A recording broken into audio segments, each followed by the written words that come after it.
दोस्तों, जब जब धर्म की हानि होती है और अभिमानी राक्षस प्रवृत्ति के लोग बढ़ने लगते हैं, तब तब कृपानिधान प्रभु भांति भांति के दिव्य शरीर धारण कर सज्जनों की पीड़ा हरते हैं। वे असुरों को मारकर देवताओं को स्थापित करते हैं एवं अपने वेदों की मर्यादा की रक्षा करते हैं, और यही हमारे भगवान श्री राम जी के अवतार का सबसे बड़ा कारण है। दोस्तों, अवध में सरयू नदी के किनारे एक अति सुंदर नगर था अयोध्या। यह कौशल राज की राजधानी थी और यहाँ महाराज दशरथ राज किया करते थे। वो इक्ष्वाकु कुल के थे और उनकी 3 पत्नियां थी, कौशल्या, सुमित्रा तथा कैकेयी।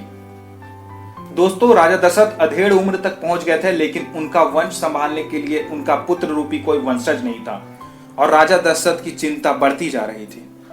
दोस्तों, राजा दशरथ के कुल गुरु महर्षि वशिष्ठ थे और बहुत सोच विचार कर राजा दशरथ ने इस संबंध में वशिष्ठ मुनि से चर्चा की।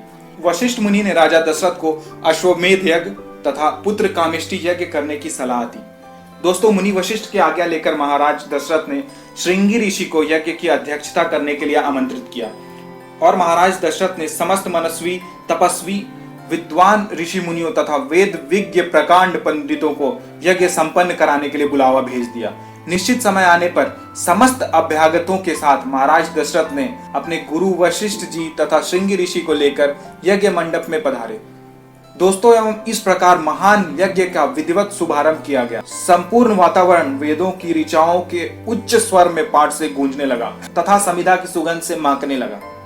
दोस्तों, श्रृंगी ऋषि ने दोनों यज्ञ भली भांति पूर्ण करवाए तथा पुत्र कामेष्टि यज्ञ के दौरान यज्ञ वेदी से एक अलौकिक यज्ञ पुरुष उत्पन्न हुआ और उसने महाराज दशरथ को स्वर्ण पात्र में नैवेद्य का प्रसाद प्रदान करके उसने यह कहा कि अपनी पत्नी को प्रसाद खिलाकर दशरथ पुत्र की प्राप्ति कर सकते हैं। दोस्तों, राजा दशरथ ने यज्ञ के प्रसाद को अपने महल में ले जाकर अपनी 3 रानियों में वितरित कर दिया।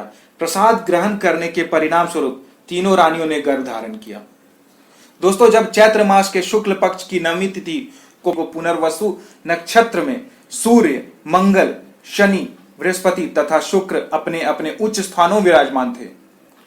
कर्क लग्न का उदय होते ही महाराज दशरथ की बड़ी रानी कौशल्या के गर्भ से एक शिशु का जन्म हुआ और वह शिशु जन्म से ही नीलवर्ण, चुंबकीय आकर्षण वाले, अत्यंत तेजोमय, परम कांतिवान तथा अत्यंत सुंदर थे। उस शिशु को देखने वाले देखते रह जाते थे। इसके पश्चात शुभ नक्षत्रों और शुभ घड़ी में महारानी कैकेयी के 1 तथा रानी सुमित्रा के 2 तेजस्वी पुत्रों का जन्म हुआ और दोस्तों, इस कारण संपूर्ण राज्य में आनंद मनाया जाने लगा। महाराज के 4 पुत्रों के जन्म के उल्लास में गंधर्व गान करने लगे और अप्सराएं नृत्य करने लगी। देवता अपने विमानों में बैठकर पुष्प वर्षा करने लगे और दोस्तों, महाराज दशरथ ने उन्मुक्त हस्त से राजद्वार पर आए भाट, चारण तथा आशीर्वाद देने वाले ब्राह्मणों और याचकों को दान दक्षिणा दी। 4 पुत्रों का नामकरण संस्कार महर्षि वशिष्ठ के द्वारा किया गया।